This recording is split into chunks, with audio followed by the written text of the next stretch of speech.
Hey developers, today we're going to talk about Vue CLI. When should you use Vue CLI and when should you just use Vue as a script tag? We're going to talk about the pros and cons and what you should do. So let's begin. So I got this question from a viewer the other day and they were asking, well, you can use Vue, and this is kind of the motto of Vue.js. You can use it progressively in your app. So you can use it just as a script tag on your page, but you can also use the Vue CLI, which is the whole build tools. As you can see on this page right here, this will do everything for you. And so to give you an idea, here's a,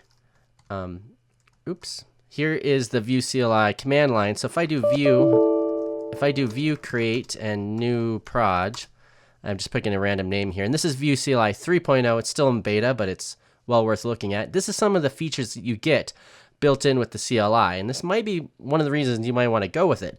So for example, you can manually select features, or you can just set the default, and it has Babel and ESLint, so that's really helpful. But let's manually select features. So I can, out of the box, with this Vue CLI, I can set up TypeScript if I want. I can get progressive web app support. I can add Vue router. I can use Vuex, which is like the state management system. I can put a CSS preprocessor like Sass or less. I can have linters built in. And it also has unit testing, has an end-to-end unit test, and Karma. So you have your test runners and everything. And here's your end-to-end. So you can, with Vue CLI, you can quickly put up together a project without having to wire all this stuff together, which is really cool.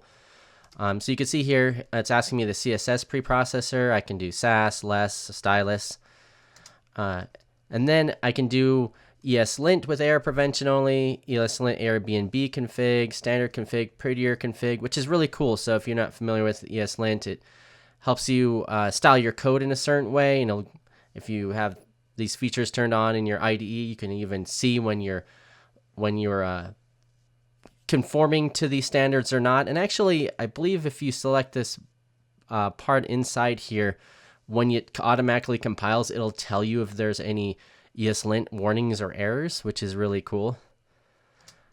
You can see here I can lint on save and lint and fix on commit. So it just kind of makes it really nice. So if you do have problems with your code, you picked one of these styles, you can actually, it'll lint it on save, or lint and it'll try to fix it on commit, which is really cool. You get to pick your unit testing framework, Mocha and Chai or Jest.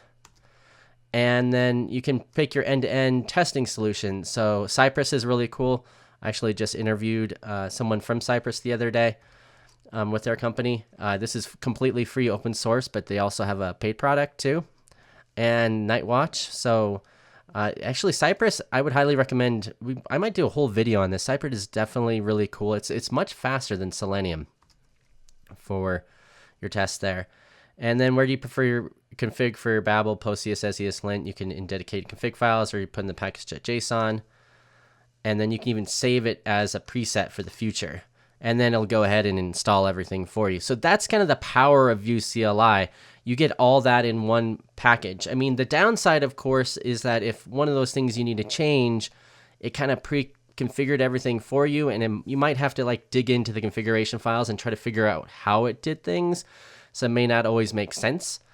And so it might be harder in the future to change things because you didn't set it up yourself. So that's obviously the disadvantages of it. Adds more complexity to your app for sure. So if you're looking at something a lot simpler, this is not the way to go when you use Vue CLI. A couple of other features. I know it has auto reloading on save. So if you have the development server up and running and you save, it'll auto reload for you, a hot reloading. So it has that feature too built into it. And on the end, of course, with Babel, so you can write ES 2015 and beyond, and it will compile it into ES5.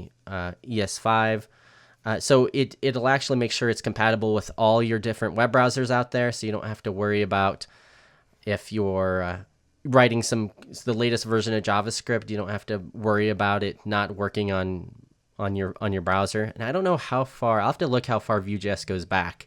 I think there is some limit. But this is a nice feature of having a build tool like Vue CLI so that you don't have to worry about anything like this.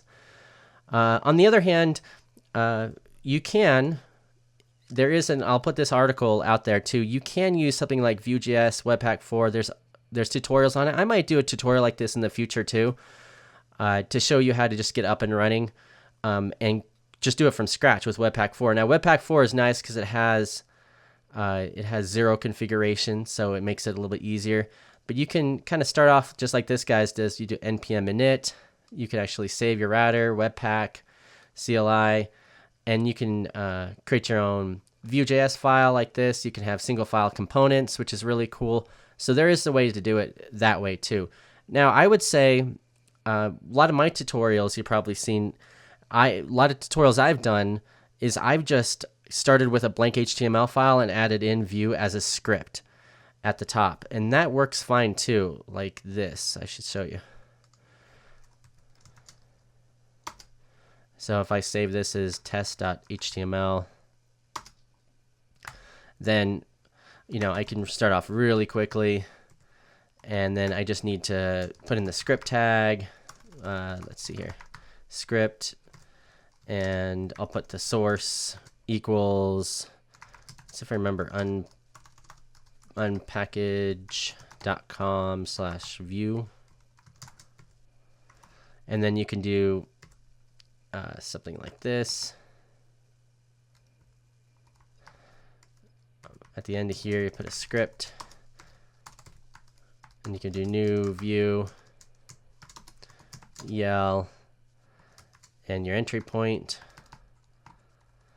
And right here, I can put a div tag, ID app. And then, yeah, you could start something really simple as this. And so I just have to open this up in the web browser. And you can see here it's running already. So I can go back down here, make sure I can put a data object, return of word. Let's see, hello world. And then inside here, I can go hello.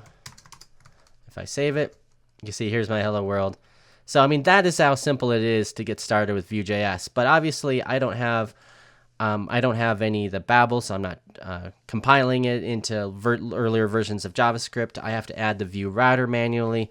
I have to, if I want ESLint, I'm going to have to install those libraries manually. If I want to do testing, I'm going to have to kind of build everything from scratch. So this is perfect for, let's say you even have an existing project and you just want to get up and running really quickly.